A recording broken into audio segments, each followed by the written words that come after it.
สในการเจรจากับทางจีนนะครับในการที่จะให้ก่อสร้างสะพานแห่งนี้ให้สำเร็จของขับรถเรื่องของจักรยานก็ผมย้อนไปอีกนะครับว่าตอนสมัยที่อยู่สภาพัฒน์ก็เช่นเดียวกันได้พิจารณาอนุมัติการก่อสร้างโครงการเป็นภูมิจังหวัดภาคเหนือขอการเรียนเชิญครับลงไปในจังหวัดเชียงรายท่านประธานหอการค้าจังหวัดเชียงราย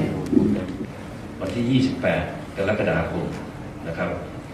28 กรกฎาคม 2507ในสายนี้แล้วนะคะเราเชื่อว่าจะเป็นประโยชน์มากเส้นทางเด่นชัยเชียงรายนะครับได้มีโอกาสในการเจรจากับทางจีนนะครับ